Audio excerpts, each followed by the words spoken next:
let anyone know. So you keep yourself paralyzed with guilt, shame, or remorse.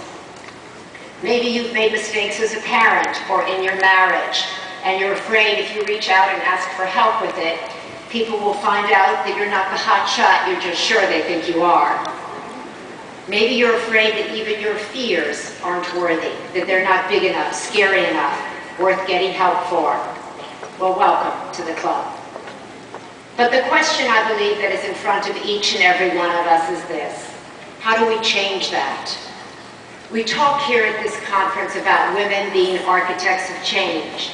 Believe me, I've learned that the hardest thing to do is to change ourselves. And the biggest barrier to change is fear itself. It is like quicksand of the spirit. It keeps you frozen, stuck, and makes you feel like you can't get out.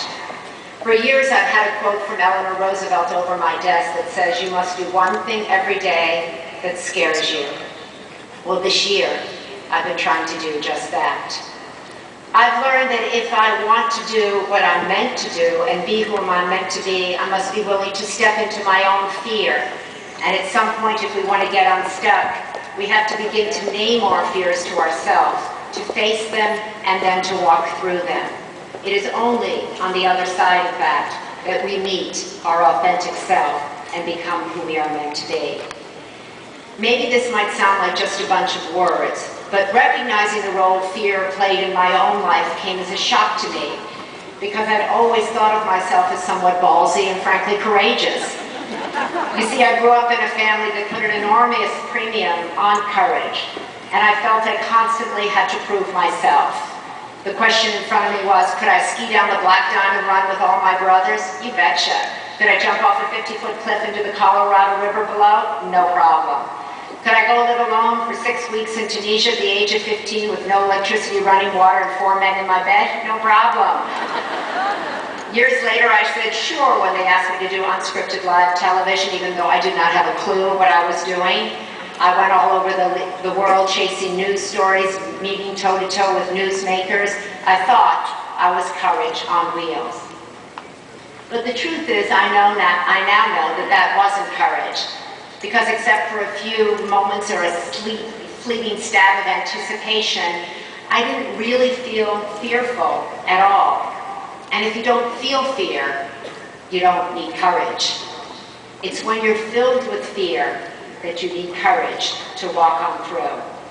In fact, that's the only way to get rid of fear, by experiencing, as Eleanor Roosevelt said, the very thing that you are terrified of.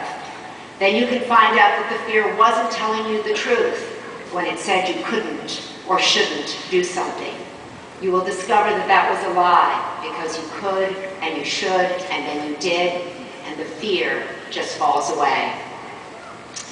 This year I have learned that firsthand as I come face to face with some stomach-jiggling fear. I've been trying to bust on through, sometimes gracefully, and sometimes it hasn't been pretty at all. I hate to admit it, but I was terrified of my oldest daughter, Catherine, leaving home this fall and going off to college. Not afraid for her. She's a smart, capable kid and an extraordinary human being. I was afraid for me. I was afraid of letting her go.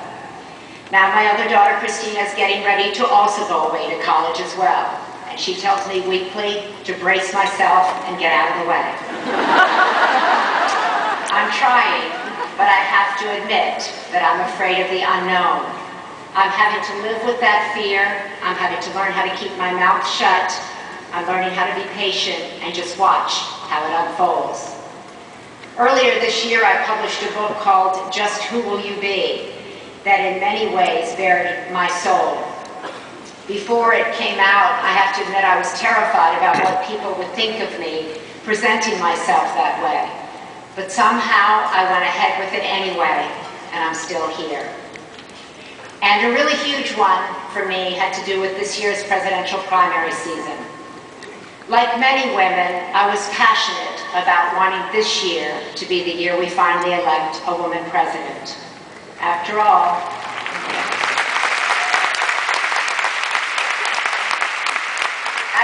here I am, a person who is always talking about and working for power and opportunities for women.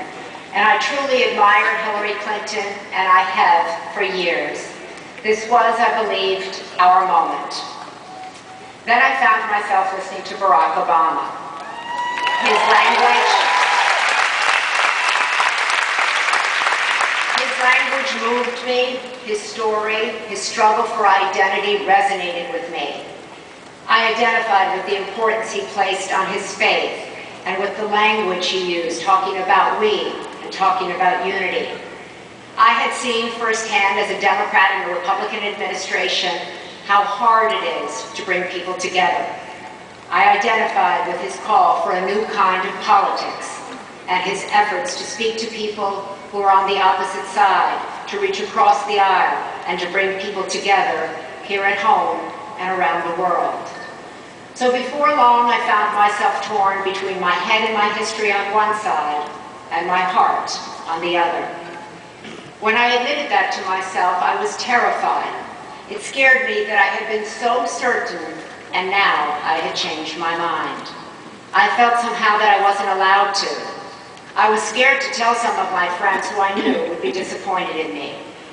What would people say, I thought? The fear paralyzed me, and I was hoping against hope I could just get away with keeping my mouth shut until after Election Day.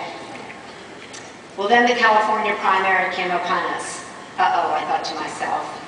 Michelle Obama, my cousin Caroline, and Oprah were headed out to California to have a huge Obama rally at UCLA. By that point, Oprah and Caroline both knew that I supported Obama, so they asked me to join them on stage and come out publicly for him. But I was too afraid. I had so many excuses. I told myself, I can't do that. Arnold's about to endorse John McCain this week, and his whole team will be so ticked off and furious with me. That was scary.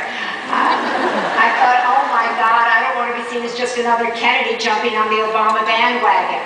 Not only that, Hillary was so far ahead in California, I convinced myself that there was no point to using my voice anyway. I just said to them, I can't join you. This isn't the right moment. Then came the day of that rally, and I was out in the desert with my daughter, Catherine. I told her I had been asked to go to the Obama event, but that I wasn't going. I gave her all my reasons. And then she said to me, Mommy, if you support Obama and your voice could make even a little difference, why wouldn't you go? Mommy, she said, what are you afraid of? It was like a sock to my gut.